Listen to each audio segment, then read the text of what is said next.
ఏడు స్వరాలే ఏడు కొండలై వెలసిన కలియుగ విష్ణు పదం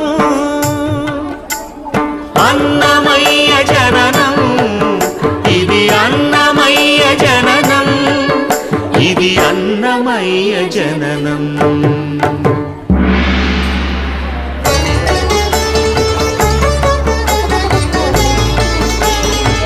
హరిషడ్వర్గము తెగనరికే హరిఖడ్గం ఇది నందకము